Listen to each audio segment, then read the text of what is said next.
भाई ये मार्केट की सबसे सस्ती सीएनजी एसयूवी है। नमस्कार दोस्तों, मैं हूं सर्वेश। स्वागत करता हूं आपका एसएस ऑटोमोटिव में।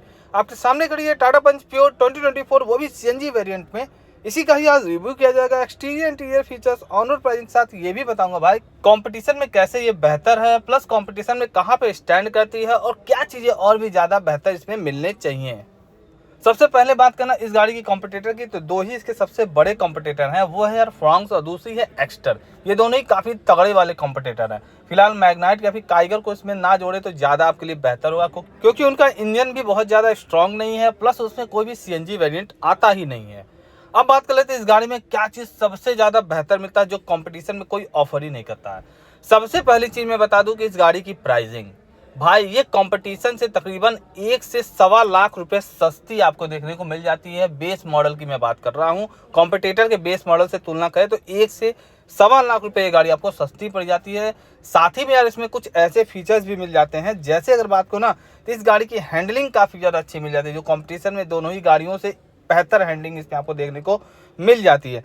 दूसरी सबसे बड़ी चीज़ है भाई इस गाड़ी का बूट। भाई इसमें यार सीएनजी सिलेंडर लगाने के बाद भी आपको 210 लीटर का बूट स्पेस देखने को मिलता है, जो कंपटीशन में क्या ऊपर के कंपटीशन में कोई भी गाड़ी ऐसा बूट स्पेस नहीं प्रोवाइड करती है, वो भी सीएनजी सिलेंडर के साथ। तीसरी चीज़ है भाई इस गाड़ी में मिलने वाली सेफ्टी। भाई इस गाड़ी की यार 5 स्टार की आपको सेफ्टी भी देखने को मिल जाती है, जो रियली में कंपटीशन में भी कोई भी आपको 5 स्टार की सेफ्टी रेटिंग नहीं ऑफर कर रहा है फिलहाल आज के डेट में। बाकी भविष्य में क्या होगा ये नहीं मालूम, लेकिन आज के डेट में इस गाड़ी में ही आपको 5 स्टार की ग्लोबल एनसीएपी द्वारा क्रैश टेस्ट रेटिंग मिली हुई है। चलिए अब हम बात कर लेते हैं इस गाड़ी में कौन सी ऐसी चीज़ें मिल जानी चाहिए जो कॉम्पिटिटर ऑफर कर रहे हैं और इस गाड़ी में आपको देखने को नहीं मिलती है, लेकिन सच में इस गाड़ी में होनी चाहिए वो चीज़। पहली चीज़ है कंपटीशन में मिलने वाला यार 4 सिलेंडर पेट्रोल इंजन। इस गाड़ी में यार आपको 3 सिलेंडर ही पेट्रोल इंजन देखने को मिलता है, जबकि कंपटीशन में दोनों ही गाड़ियाँ 4 सिलेंडर पेट्रोल इंजन आपको ऑफर करती हैं। और फ्रॉन्क्स की बात करें तो उसमें यार सीएनजी में काफ़ी अच्छा वो पावर और माइलेज दोनों ही क्लेम करती है। दूसरी चीज़ है इस गाड़ी में मिलने वाला टायर साइज। इसमें आपको 15 इंच के ही टायर साइज मिलते हैं, जबकि कंपटीशन में फ्रॉन्क्स आपको 16 इंच का टायर ऑफर करती है। वहीं पे बात करें तो electronic stability control, isofix child seat तो खैर ये भी ऑफर करती है, जो रियली में यार एक्स्ट्रा आपको ऑफर नहीं करती है। बाकी हिल असिस्ट और 6 एयरबैग जैसे फीचर्स भी आपको ऑफर नहीं करती है अभी के डेट में। बाकी भविष्य में हो सके इसमें आपको 6 एयरबैग का ऑप्शन मिल जाए, लेकिन फिलहाल अभी आपको देखने को नहीं मिल रहा है, लेकिन कंपटीशन में आपको एक्स्ट्रा 6 एयरबैग ऑफर कर रही है। तो भविष्य में इन फीचर्स की ओर टाटा को ध्यान देना चाहिए और ये फीचर्स भी बेस मॉडल में देखने को मिलने चाहिए। बाकी अगर बात करें 6 एयरबैग जैसे फीचर तो मैंडेटरी हो जाएंगे भविष्य में, लेकिन यार इंजन की बात करें तो इसमें आपको अभी 3 सिलेंडर ही पेट्रोल इंजन मिलता है, जबकि कंपटीशन में आपको 4 सिलेंडर पेट्रोल इंजन ऑफर किया जाता है, जो कि यार बहुत ज़्यादा रिफाइंड है। तो ये चीज़ ज़्यादा है, तो भविष्य में उम्मीद करते हैं टाटा इसमें भी आपको 4 सिलेंडर पेट्रोल इंजन जरूर देगा। जबकि मुझे लगता है इसी सब चीज़ों की वजह से यार मुझे लगता है टाटा को इसके प्राइस को काफ़ी कम रखने में काफ़ी अच्छी हेल्प मिली है। नहीं तो यार ये भी यार कम से कम 1.25 लाख रुपए सस्ती है अपने कॉम्पिटिटर से। कहीं एक्स्ट्रा इससे 1.25 लाख महंगी है, फ्रॉन्क्स भी इससे 1.25 लाख महंगी है, उससे ज़्यादा ही की महंगी है, जबकि ये 1.25 लाख सस्ती है। तो कहीं ना कहीं कुछ छोटे छोटे चीज़ों को कम करने की वजह से ही इसकी प्राइसिंग को 1.25 लाख रुपये सस्ता रखा जा सका। और 1.25 लाख रुपये बहुत बड़ी रकम होती है इस गाड़ी की प्राइसिंग को सस्ता रखने का, और बहुत ज़्यादा ज़रूरी है। जितनी गाड़ी सस्ती होगी उतने ज़्यादा लोग अफोर्ड कर पाएंगे और इस गाड़ी को यूज कर पाएंगे। फिलहाल अगर इस गाड़ी की हम ऑन रोड प्राइसिंग की बात करें तो ये गाड़ी आपको 8,28,000 रुपये आरकेएल मोटर गोरखपुर यूपी पे देखने को मिल जाती है। डिस्क्रिप्शन में आपको शोरूम के रिगार्डिंग सारी कॉन्टैक्ट डिटेल्स देखने को मिल जाएगी। जाइए वहाँ पे अपनी मनपसंद गाड़ी बुक कराइए। फाइनेंस से रिलेटेड या फिर डाउन पेमेंट से रिलेटेड जानकारी को उससे जाकर के आप प्राप्त कर सकते हो। अब चलिए इस गाड़ी के अंदर चलते हैं और देखते हैं क्या क्या फीचर्स इस गाड़ी में देखने को मिल जाते हैं इस बेस मॉडल में। फिलहाल डोर हैंडल्स आपको बॉडी कलर में नहीं मिलते हैं, कार्बन ब्लैक में मिलते हैं। डोर देखिए काफ़ी वाइड ओपन होता है, वो 90 डिग्री पे ओपन होता है। ग्लास एरिया भी इसका सही मिलता है, क्वालिटी भी ठीक ठाक मिलती है प्राइस ब्रैकेट के हिसाब से। लॉक अनलॉक मिल जाता है। यहाँ पे आपको 2 विंडो के कंट्रोल्स मिल जाते हैं, पावर विंडो। बाकी dual core interior, bottle holder, speaker मिलता है। कुछ इस तरह का इंटीरियर देखने को मिलता है टाटा पंच प्योर 2024 का। नीचे आएंगे तो कोई भी हाइट एडजस्टमेंट इस वेरिएंट में देखने को नहीं मिलता है। बाकी अगर यहाँ पे पहले की लगा लिया जाए, ये की लग गया है। यहाँ पे सीएनजी का बटन आपको मिल जाता है। गाड़ी के अंदर बैठते हैं, उसके बाद बात करते हैं क्या क्या चीज़ें देखने को इस गाड़ी में मिल जाती है। फाइनली बैठ गए हैं टाटा पंच के बेस मॉडल। भाई सीएनजी और बेस ये दो कॉम्बिनेशन काफ़ी ज़्यादा बेहतरीन हो जाता है। Value for money plus mileage आपको देखने को मिल जाता है भाई, पैसे ही बचते हैं, माइलेज भी आपको मिलता है। फिलहाल इंटीरियर देखिए, बताइए कैसे आपको इंटीरियर लग रहा है, कमेंट बॉक्स में जो बताइएगा। फिलहाल स्टार्ट करते हैं स्टीयरिंग व्हील से। स्टीयरिंग व्हील आपको लेदर ट्रीटमेंट वगैरह नहीं मिलता है, माउंटेड कंट्रोल भी नहीं मिलते हैं, बीच में टाटा का लोगो मिल जाता है। पहले यार इसके की को ऑन करते हैं।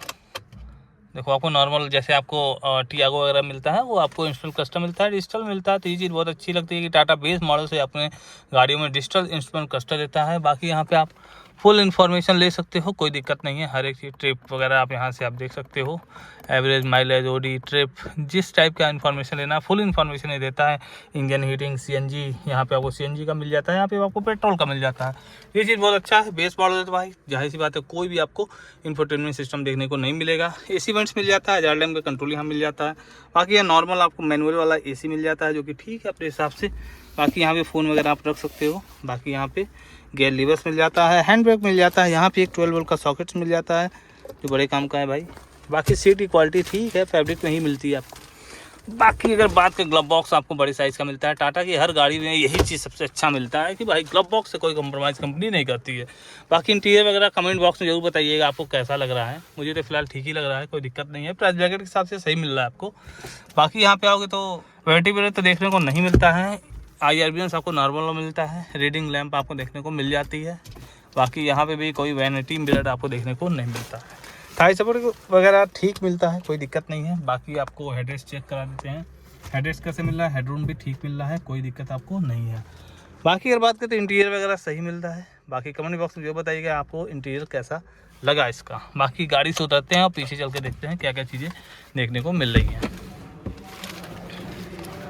अच्छा, इस गाड़ी की 2-3 चीज़ें बहुत ज़्यादा मुझे अच्छी लगी हैं कि यार एक तो यार पहली चीज़ है सेफ्टी अच्छी मिल जाती है। अच्छा, साइड से देखो, लगेगा नहीं कि कहीं से ये बेस मॉडल है। अगर इसके स्टील रिम्स को हटा दिया जाए तो आपको देख करके कहीं से भी नहीं लगेगा कि ये बेस मॉडल है। देख रहे हो कितना ज़्यादा शानदार, ये कलर बहुत ज़्यादा शानदार, वह काफ़ी प्रीमियम लगता है ये कलर देखने में। वैसे अब चलते हैं इसके सेकेंड रो की सीट पर और देखते हैं क्या क्या चीज़ें देखने को मिलती हैं। एक चीज़ है कि इसका डोर यार रियली में बहुत ज़्यादा वाइड, बहुत ज़्यादा कन्वीनियंट हो जाता है ये चीज़। ग्लास एरिया भी ठीक मिलता है, क्वालिटी भी ठीक मिलती है। प्राइस ब्रैकेट के साथ लॉक अनलॉक, यहाँ पे कोई विंडो के कंट्रोल्स नहीं मिलते हैं। यहाँ पे रोल डाउन वाला आपको विंडो मिलता है, वाटर होल्डर्स, स्पीकर की यूनिट आपको देखने को मिल जाती है। फिलहाल एडजस्टेबल नहीं, फिक्स हेडरेस्ट मिलते हैं। बाकी अब गाड़ी के अंदर बैठते हैं, उसके बाद बताते हैं कैसा स्पेस वगैरह देखने को उस गाड़ी में आपको मिल रहा है। पंच अपने सेगमेंट की अच्छी गाड़ी है, बढ़िया गाड़ी है।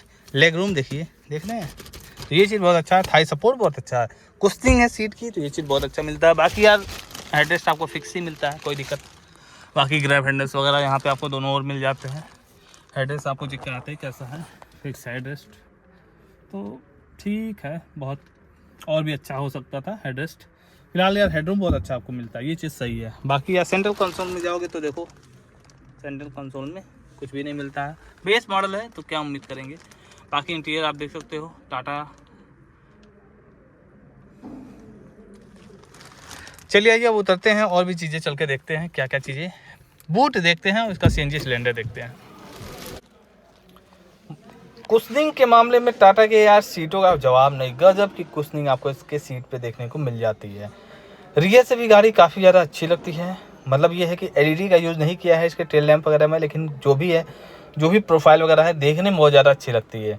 नीचे आएंगे पूरी कार्बन ब्लैक में आपको बम्पर देखने को मिल जाता है। पार्किंग सेंसर्स देखने को मिल जाते हैं। रियर फॉग लैंप का स्पेस मिल जाता है। सीएनजी की बैजिंग, पंच की बैजिंग मिल जाती है। यहाँ टेल लैंप आपको हाइड्रोजन बेस मिलता है, इंडिकेटर भी, और रियर फॉग लैंप वगैरह तो नहीं मिलते हैं इस वेरिएंट में। टाटा का लोगो मिल जाता है आपको। बाकी रियर वाइपर, डिफॉगर नहीं मिलता। हाई माउंटेड स्टॉप लैंप मिल जाते हैं। सीएनजी की बैजिंग यहाँ पे आपको मिल जाती है। अब बूट को खोलते हैं भाई। एक चीज़ है, इलेक्ट्रोमैग्नेटिक बूट बेस मॉडल से मिलता है, जो अच्छी बात है। बूट को अच्छे से कवर अप किया गया है।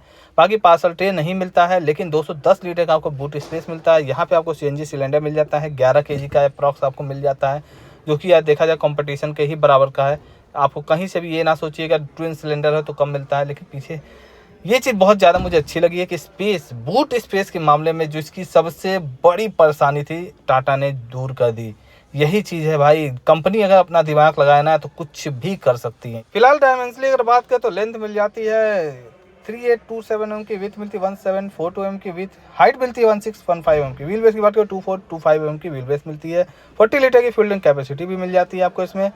बाकी अगर बात करो तो यार क्लैडिंग आपको चारों ओर देखने को मिल जाती है। व्हील आज कितना तगड़ा मिलता है, सस्पेंशन भी आपको काफ़ी तगड़े वाले देखने को मिल जाते हैं। टायर साइज की बात करें तो इसमें आप 185/70 और 15 इंच के आपको स्टील रिम्स देखने को मिल जाते हैं, जो कि सही है। क्लैडिंग चारों ओर आपको देखने को मिल जाता है। इंडिकेटर आपको ORBN से ही देखने को मिल जाता है, ये बहुत अच्छा काम है, क्योंकि बेस मॉडल से ही आपको ORBN से इंडिकेटर आजकल देखने को मिल जाता है, जो एक बहुत अच्छा कदम है यार, कि कम से कम यार जो बेस ले रहा है तो उसको कम से कम अगर भविष्य में टॉप मॉडल की कुछ फीचर्स लगवाना चाहता है तो भी अच्छा लगे, मतलब इंडिकेटर वगैरह।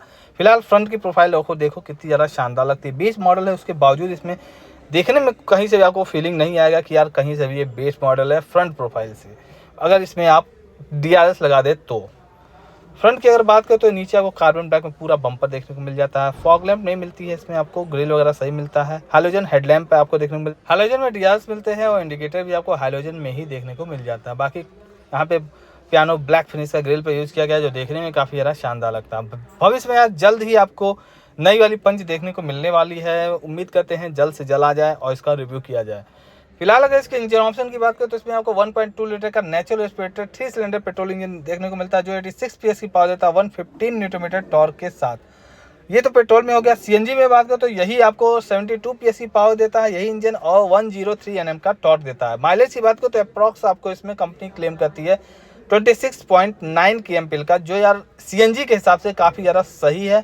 कंपटीशन में भी आपको इतना ही माइलेज क्लेम किया जाता है। जैसे कि अगर बात करें एक्स्टर या फिर आपको फ्रॉन्क्स में 1 किलोमीटर ज़्यादा का क्लेम किया जाता है, लेकिन मुझे नहीं लगता है कि उस 1 किलोमीटर से आपको बहुत ज़्यादा फर्क पड़ेगा।